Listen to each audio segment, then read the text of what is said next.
እስኪ ይሄን አንቀጽ እንዴት ነው የምናነበው?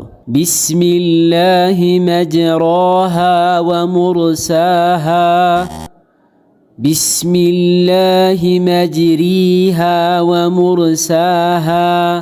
ሁለቱም ስተት ነው። እንዴት? እዚህ ላይ እንደምናስተውለው ራ ፊደል ከስራ እቺ ጥቁር ነጥብ ተቀምጣለች። ትርጉሟ ደግሞ ኢማላ ማለት ነው። ኢማላ ማለት ደግሞ ራን ፊደል በፈትሐ ረ ወይም ደግሞ በከስራ ሪ ብለን ማንበብ ሳይሆን በሁለቱ መካከል አድርገን ማንበብ ማለት ነው።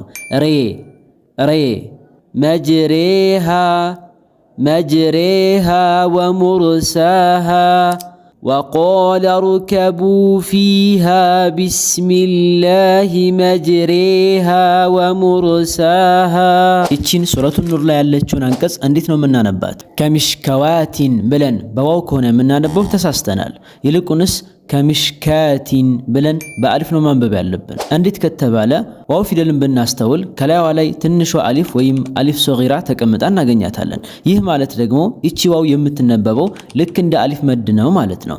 ስለዚህ ከሚሽካዋቲን ሳይሆን ከሚሽካቲን። ልክ እንደዚሁ በተመሳሳይ አሰላዋተ ሳይሆን አሰላተ፣ አዘካዋተ ሳይሆን አዘካተ፣ ወመነዋተ ሳይሆን ወመናተ፣ አልሐያዋቱ ሳይሆን አልሐያቱ፣ ቢልገደዋቲ ሳይሆን ቢልገዳቲ፣ አርሪባዋ ሳይሆን አርሪባ።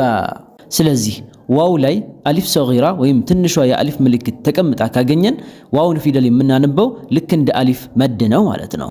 መሰሉ ኑሪሂ ከሚሽካቲን ፊሃ ሚስባህ። ብዙዎች እቺ ሱረቱል ከህፍ ላይ ያለችውን አንቀጽ ሲያነቡ ይሳሳታሉ። ላኪናሁ አላሁ ረቢ በማለት ይህ ስህተት ነው። አሊፍ እዚህ ቦታ ላይ አትነበብም። ምክንያቱም ከላይዋ ላይ እቺ የዜሮ ቅርጽ ምልክት ስለተቀመጠች። እቺ ምልክት የምታመለክተው ፊደሉ ላይ ሳናቆም ቀጥለን የምናነብ ከሆነ ፊደሉ እንደማይነበብ ነው። ፊደሉ ልክ እንደሌላ አድርገን እናስባለን። ላኪና ሳይሆን ላኪነሁ አላሁ ረቢ። ሆኖም ፊደሉ ላይ የምናቆም ከሆነ ግን ፊደሉ ይነበባል። ሁለት ሐረካ ያክል ስበን እናቆማለን። ላኪና። ስለዚህ ይችን የዜሮ ቅርጽ ምልክት አሊፍ ላይ በምናገኝባት ጊዜ እሷ ላይ የምናቆም ከሆነ እናነባታለን፣ የምንቀጥል ከሆነ ግን አናነባትም ማለት ነው። ሌሎች ምሳሌዎችን እንመልከት።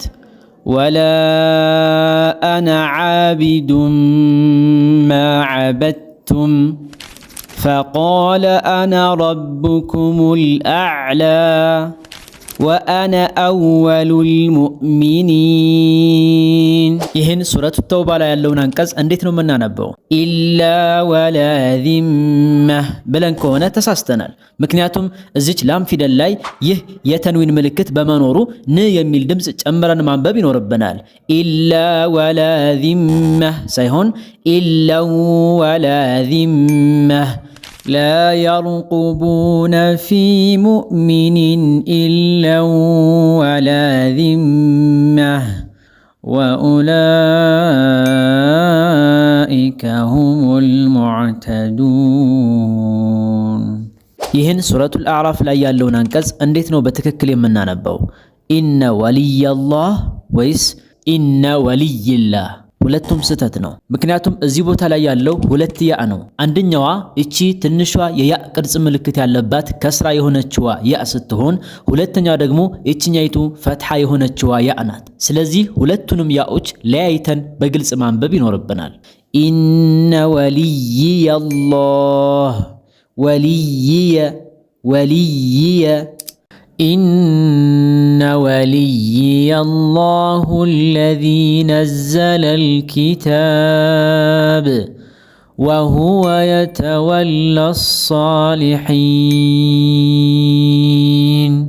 ቁርአን ላይ እነዚህን ሁለት ተመሳሳይ የሚመስሉ ቃላት እንዴት ነው በትክክል ለይተን የምናነባቸው? አሶላት ወይስ አሶላዋት? እቺ ትንሿ የአሊፍ ምልክት ከዋው ከጎን ቀጥላ ከተቀመጠች ዋው ትነበባለች። አሶላዋት አሶላዋት። ሆኖም እቺ የአሊፍ ምልክት ከዋው ከላይ ከተቀመጠች ግን ዋው አትነበብም፣ በአሊፍ ነው የምትነበበው።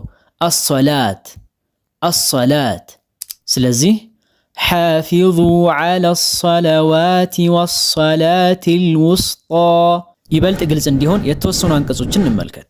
ኡላኢከ ዐለይሂም ሰለዋቱን ሚን ረቢሂም ቁርባትን ዐንደላሂ ወሰለዋቲ ረሱል ቃሉ ያ ሹዐይቡ አሰላቱከ ተእሙሩክ ኢነ ሰላተከ ሰከኑን ለሁም።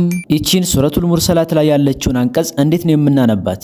ብዙዎች አለም ነኽሉቅኩም ብለው ቃፍን በግልጽ በማንበብ ሲቀሯት ይስተዋላል። ሆኖም ቃፍ ፊደል እዚህ ቦታ ላይ ከጅምሩ አትነበብም። ምክንያቱም እንደምታዩት ምንም አይነት ምልክት የላትም። ታዲያ እንዴት ነው የምናነባት? በሁለት መልኩ ማንበብ እንችላለን። አንደኛው አነባብ ቃፍን ፊደል በመተው ከላም ፊደል ወደ ካፍ ፊደል ቀጥታ እንሸጋገራለን። ይህ አይነቱን አቀራር ኢድጋም ካሚል ብለው ይጠሩታል። አለም ነኽሉቅኩም ሚን ማኢን መሂን ነኽሉቅኩም። ሁለተኛው አነባብ ቃፍን ፊደል ለማንበብ እንፈልጋለን፣ ነገር ግን የምናነበው ካፍን ፊደል ነው። አለም ነኽሉቅኩም አለም ነኽሉቅኩም። የቃፍ ፊደል ባህሪ በተወሰነ መልኩ ይስተዋላል። ሆኖም በግልጽ ግን አናነባትም። አለም ነኽሉቅኩም። ይህ አይነቱን የአነባብ አይነት ኢድጋም ናቂስ ብለው ይጠሩታል። ባላችሁበት ሆናችሁ የቁርአን አቀራራችሁን ማስተካከል የምትፈልጉ ከሆነ በዚህ የቴሌግራም አድራሻ አሊያም በእነዚህ ስልክ ቁጥሮች ተመዝግባችሁ አሁኑኑ ቂራአታችሁን መጀመር ትችላላችሁ።